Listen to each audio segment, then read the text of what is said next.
بسم الله الرحمن الرحيم. والطور وكتاب مسطور في رق منشور والبيت المعمور والسقف المرفوع والبحر المسجور إن عذاب ربك لواقع. قسم ہے طور کی. طور سے مراد طور سینا، کوہ طور، جہاں اللہ تبارک و تعالی حضرت موسیٰ علیہ السلام سے ہم کلام ہوئے تھے. ایک مقدس مقام ہے، بلکہ خود قرآن نے اسے مقدس وادی کہا ہے. پھر فرمایا قسم ہے کشادہ اوراق میں لکھی ہوئی کتاب. اس سے مراد علماء نے لکھا ہے لوح محفوظ، جہاں اول تا آخر ہر چیز، بلکہ قرآن بھی وہیں تھا،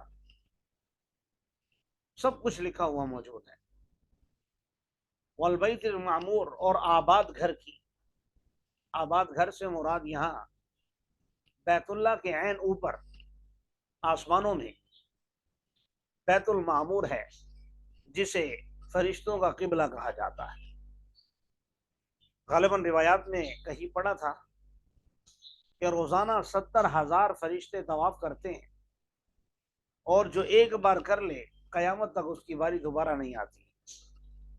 اللہ کی شان ہے، اللہ تو بہت بڑے ہیں، جتنا ہم سوچتے ہیں. مجدد الفسانی رحمہ اللہ تعالیٰ نے لکھا کہ آپ اللہ کے بارے میں سوچیں کہ اللہ کتنے بڑے ہیں. اللہ اکبر. تو جہاں آپ کی سوچ ختم ہو کر دوبارہ شروع ہوگی تو آپ یہ کہنے پر مجبور ہو جائیں گے کہ اللہ اس سے بھی بڑے ہیں.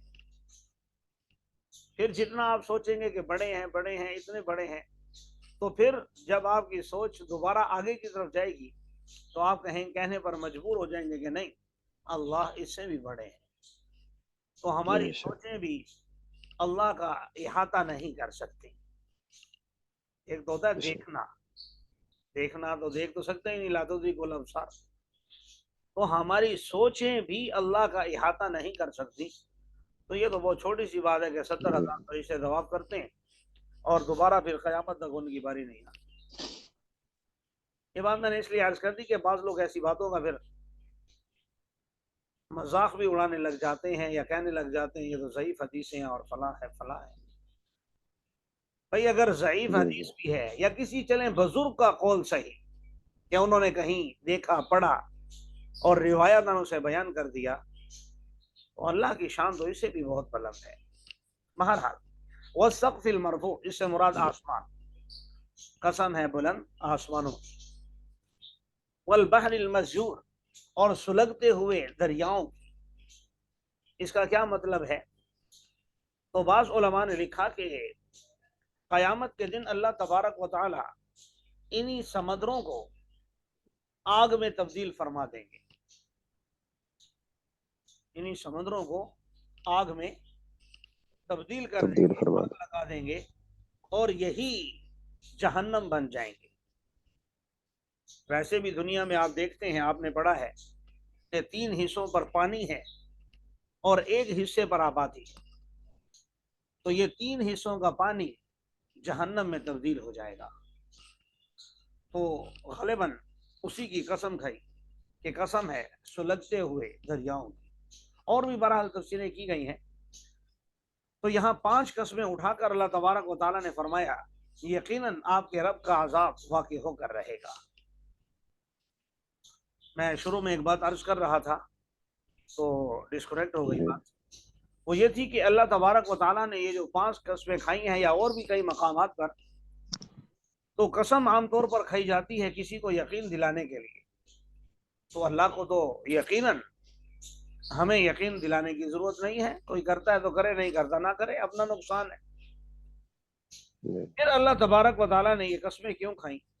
تو مختلف جوابات دیے. مثلاً ایک جواب یہ دیا کہ قرآن انسانیت کے لیے ایک دستور بن کے اترا ہے قیامت تک آنے والے انسانوں کے لیے. تو کلام عرب میں چونکہ اولین مخاطب عرب تھے تو ان کی زبان میں اترا، تو ان کے ہاں کلام کی فصاحت و بلاغت کا یہ تقاضا ہے کہ قسموں کو ذکر کیا جائے. تو ان کے ذہنوں کے مطابق کلام کو کرنے کے لیے اللہ تبارک و تعالیٰ نے ان قسموں کا ذکر فرمایا ہے جی جی تاکہ وہ اس چیز کو سمجھے. اور کئی جوابات دیے گئے ہیں. مثلا ایک جواب یہ بھی دیا گیا کہ جن جن چیزوں کی اللہ تبارک و تعالیٰ عام طور پر قسمیں اٹھاتے ہیں تو اصل میں وہ قسم اس بات پر متقاضی ہوتی ہے کہ اگر تم ان چیزوں میں غور کرو تو تمہیں رب کی حقانیت سمجھ میں آ جائے گی. مثلا اگر انسان کوہ طور کے بارے میں غور و فکر کرے، لوح محفوظ کے بارے میں سوچنے لگے کہ میرا بھی ایک اعمال نامہ وہاں موجود ہے، یا جیسے میں نے ابھی بیت المعمور کا تذکرہ کیا اس کے بارے میں سوچے. اسی طرح آسمان اب ہزاروں سال سے بلکہ کروڑوں سال سے ملین ٹریلین سال ہو گئے کھڑا ہے بغیر ستونوں کے. اور آگے آپ پڑھیں گے 29ویں پارے میں کہ ثم مرجع البصر کرتین ينقلب الیک البصر خاسئا وهو حسیر.